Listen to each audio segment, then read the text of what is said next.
Market లో invest చేసి మీ డబ్బులు డబుల్ చేసుకోవాలనుకుంటున్నారా? సుందరరామిరెడ్డి గారి లైవ్ సెమినార్ కి అటెండ్ అవ్వండి.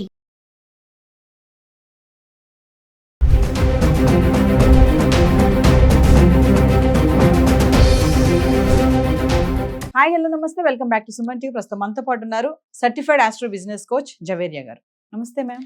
నమస్తే నవీన గారు. మేడం, మరి బంగారం వెండి ధరలు చూసుకుంటే బంగారం తగ్గుతుంది, వెండి పెరుగుతుంది అని చూస్తున్నాం మనం. మరి అసలు ఎంత పెరిగింది? ఒక్కసారి ఈరోజు మనం బంగారం ధరలు నిన్నటి ఈ రోజుకి కంపేర్ చేసుకుంటే డిఫరెన్షియేషన్ ఎలా ఉంది వాటి గురించి? యాక్చువల్లీ సిల్వర్ ప్రైస్ హైక్ అవుతుంది, గోల్డ్ రేట్ తగ్గుతుంది. గోల్డ్ రేట్ తగ్గుతుంది అనడం కన్నా కాన్స్టెంట్ గా ఉంది అని చెప్పచ్చు. నిన్న ఈ రోజు కంపేర్ చేస్తే నో చేంజ్ అనమాట, హైదరాబాద్ జోన్ చూసుకుంటే. మరి ఎందుకు ఈ మార్పు ఎందుకు అంటే, ఎక్కువగా మనం చూస్తున్నాము సిల్వర్ లో కూడా చాలా మంది ఇన్వెస్ట్ చేస్తున్నారు. ఇప్పుడు ప్రజెంట్ వచ్చేసి మ్యారేజ్ కానివ్వండి, ఫెస్టివల్స్ కానివ్వండి, చూసుకుంటే summer holidays plus marriage effect అంటే కొంతవరకు ప్రభావం ఉంది మ్యారేజ్ది కూడా. మరి కమోడిటీ మార్కెట్ పరంగా చూసుకుంటే కూడా ఫస్ట్ మనకు వచ్చేది గోల్డ్ అండ్ సిల్వర్ వస్తుంది. గోల్డ్ మీద ఇన్వెస్ట్ చేస్తారు, లేకపోతే సిల్వర్ మీద ఇన్వెస్ట్ చేస్తారు, సెకండ్ ప్రిఫరెన్స్ ఇస్తారు. సెకండ్ ప్రిఫరెన్స్ ఈజీ ఉంటుంది అనమాట. ఎవరికైనా సరే 1 lakh 2 lakhs నేను ఇన్వెస్ట్మెంట్ పెట్టాలి అంటే గోల్డ్ వైపు కన్నా ఇప్పుడు సిల్వర్ మీద ఇంట్రెస్ట్ చూపిస్తున్నారు. ఎందుకంటే ఫ్లక్చుయేషన్ ఆఫ్ ది మార్కెట్. ఇప్పుడు 90 days అని చెప్పి పాజ్ ఇచ్చారు ట్రంప్ గారు. టారిఫ్ గురించి చైనా అండ్ మన యుఎస్ మధ్యలో. అండ్ ఇన్ బిట్వీన్ ఏం జరుగుతుందంటే ఇప్పుడు కాన్స్టెంట్ గా ఉంది. మెల్లగా వార్స్ కానివ్వండి ఇవన్నీ కొంచెం సెటిల్ డౌన్ అవుతుంది మార్కెట్, ఇంటర్నేషనల్ మార్కెట్ వైడ్ గా. అలాంటప్పుడు ఒక స్టేబిలిటీ ప్రైస్ అనేది మనం గోల్డ్ లో చూస్తున్నాం. ఇక్కడ ఏం జరుగుతుందంటే నవీన గారు, టారిఫ్ ఒక 90 days కోసం పాజ్ ఇచ్చారు కాబట్టి ఇందులోనే మనం కొనుగోలు చేసేద్దాము, తర్వాత ఇంకా అంటే ధరలు దిగుతుంది కదా అని చాలా మంది ఇన్వెస్ట్మెంట్ పెట్టి కూడా ఆలోచించే వాళ్ళు ఉన్నారు. అలాగని చెప్పి 90 days తర్వాత చూసి కూడా నేను ఆలోచించి కొంటాను అనే వాళ్ళు కూడా ఉంటారు. 2 మైండ్ సెట్స్. 90 days ఆగి తర్వాత ఇన్వెస్ట్మెంట్ చేస్తాను అన్న వాళ్ళకే నేను టిక్ మార్క్ ఇస్తాను. ఎందుకంటే 90 days తర్వాత ఏదైనా అవ్వచ్చు. ఇక్కడ చూసుకుంటే ఒక షాకింగ్ ఏంటంటే, మనకు టారిఫ్ ఎలాగో నడుస్తుంది చైనా యుఎస్ మధ్య, కానీ ఇండియన్స్ కూడా ఇప్పుడు కొంచెం అంటే ఇది నాట్ గుడ్ న్యూస్ అనొచ్చు. ఎన్ఆర్ఐస్ కి ఎవరైతే స్థిరపడ్డారో యుఎస్ లో వాళ్ళు డబ్బులు పంపిస్తున్నారు కదా మనకు ఇండియన్స్ కి, పేరెంట్స్ కానివ్వండి, ఇంకా తర్వాత ఇన్వెస్ట్మెంట్ పరంగా కానివ్వండి, రియల్ ఎస్టేట్ ఇక్కడంతా ఇన్వెస్ట్ చేస్తుంటారని చెప్పి ఆల్మోస్ట్ 1,05,000 అంటే ఒక 5% అనేది బర్డన్ లాగా వేసేశారు తను ట్రంప్. ఇది చాలా అంటే ఒక బ్యాడ్ న్యూసే అనొచ్చు. అంతగా కష్టపడి విదేశాల్లో స్థిరపడి మళ్ళీ పేరెంట్స్కి ఏదో మెడిసిన్స్కో లేకపోతే వాళ్ళు దాచుకున్న డబ్బు మన ఇండియాకి యూజ్ అవ్వాలి, అక్కడ ప్రాపర్టీ అయితే సేఫ్ ఉంటుంది అన్న ఆలోచన ఎవరైతే చేస్తున్నారో వీళ్ళకందరికీ ఒక బ్యాడ్ న్యూస్ లాగానే నవీన గారు. ఇక్కడ నుంచి మనీ పంపినందుకు కూడా ట్యాక్స్ అంటే వాళ్ళ అంటే ట్రంప్ ఆలోచన ఇక్కడ ఆలోచించాల్సిన విషయం అనమాట. ఎంతగా ఎక్కడెక్కడ వదలకుండా ప్రతి ఒక్క చోట, ఈవెన్ నేను విన్నది ఏంటంటే ఒక ఐలాండ్ అక్కడ కేవలం మనకు పెంగ్విన్సే ఉంటాయి, అక్కడ కూడా టారిఫ్ వేశారు.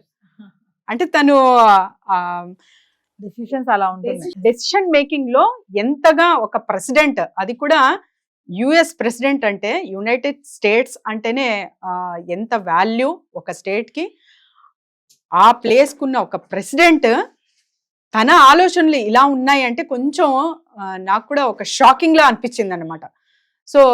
ఇదొక బ్యాడ్ న్యూసే అనొచ్చు మన ఇండియన్స్ కి. అయితే ఎవరైతే డబ్బు పంపిస్తున్నారో వాళ్ళకందరికీ చాలా ఎక్స్ట్రా బర్డనే ఫీల్ అవుతారు. మరి చార్ట్ విషయానికి వస్తే నిన్నటికి ఈ రోజుకి మార్పు అనేది ఏది లేదు గోల్డ్ లో. ఒకసారి చూద్దాం నవీన గారు. మరి నిన్నటి ధర చూసుకుంటే 25 carats కి 9,513 రూపీస్ ఉంది. సేమ్ యాజ్ ఇట్ ఈస్ ఇప్పుడు కూడా అలానే కనిపిస్తుంది. హైదరాబాద్ జోన్ కి సంబంధించింది చెప్తున్నాను నేను.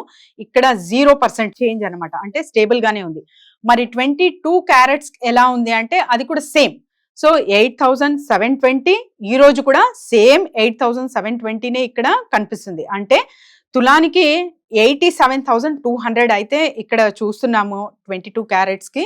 మరి 24 క్యారెట్స్కి వచ్చేసి 95,130 రూపీస్ అయితే చూస్తున్నాం నవీన గారు. సో సిల్వర్ ప్రైస్ అడిగారు మీరు. సో సిల్వర్ చూసుకుంటే కూడా ఇక్కడ షాకింగ్ ఏంటంటే, సో ఓవరాల్ గా ఒక చార్ట్ చూద్దాం నవీన గారు. మే 12న ఒక 1000 రూపీస్ తగ్గడం జరిగింది అనమాట. అంటే 1,10,000 ఉంటే ఒక 1000 రూపీస్ అయితే తగ్గడం జరిగింది. తర్వాత 13th మళ్ళీ ఒక 1000 తగ్గింది. అండ్ ఇక్కడ చూసుకుంటే మే 15th కూడా ఒక 1000 రూపాయలు తగ్గడం జరిగింది సిల్వర్ లో. సో అలాగని చెప్పి సిల్వర్ ప్రైస్ మనకు హైక్ అవుతున్నట్టు కనిపిస్తుంది, కానీ ఓకే అన్నట్టు చెప్పచ్చు. ఈ 15 days లో ఎవరైతే ఇన్వెస్ట్మెంట్ పెట్టాలనుకుంటున్నారో ఖచ్చితంగా పెట్టచ్చు. అండ్ ఆర్నమెంట్ రూపంలో తీసుకుంటున్నాము సిల్వర్ అంటే కూడా ఓకే. ఎందుకంటే రిపీటెడ్గా అది కొత్త కొత్త డిజైన్స్ కానివ్వండి, మోడల్స్ కానివ్వండి, ఎంత గోల్డ్ అయితే రీప్లేస్ చేస్తారో అలాంటివి ఏమి చెయ్యరు. మ్యాక్సిమమ్ సిల్వర్ ఒక్కసారి కొనుగోలు చేస్తే అంటే మనకు ఒక పాత్ర లాగా కానివ్వండి, తర్వాత పూజా సామాగ్రి కానివ్వండి, సో ఇలాంటివి ఎక్కువ కొనుగోలు చేస్తూ ఉంటారు. And especially middle class people చెప్పాను కదా, సో గోల్డ్ అన్నా కూడా సిల్వర్ జ్యువెలరీ ప్రిఫర్ చేస్తున్నారు కాబట్టి సో దానిలో కూడా ఇన్వెస్ట్మెంట్ అనేది ఎక్కువ పెట్టడం జరుగుతుంది. సో సిల్వర్ పర్చేస్ చేసేకి మంచి టైమా, ఇది సందర్భమా, మరి ఇన్వెస్ట్మెంట్ చేస్తే ఎలా ఉంటుందంటే ఖచ్చితంగా కొనుగోలు అయితే చేసుకోవచ్చు. ఇది కూడా లాంగ్ టర్మ్గా మీరు ఆలోచించి కొనుగోలు చేసుకుంటున్నారంటే మంచి ఫలితాలు అయితే చూస్తారు.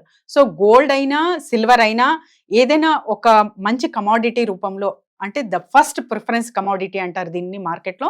సో వీటి మీద మీరు ఇన్వెస్ట్మెంట్ పెడుతున్నారంటే లాంగ్ టర్మ్గా ఆలోచించి మీరు పెట్టుబడి పెడితే ఖచ్చితంగా మంచి ప్రాఫిట్ గెయిన్ అనేది చూస్తారు. చూడాలి జవేరి గారు, ఎందుకంటే బంగారం ధరల్లో మనకి హెచ్చుతగ్గులు చూస్తూనే ఉన్నాం. ఒకరోజు పెరుగుతుంది, ఒకరోజు తగ్గుతుంది. మరి రేపు ఎలా ఉండబోతుంది అనేది మనం రేపటి వీడియోలో తెలుసుకుందాం. Thank you ma'am. నమస్తే.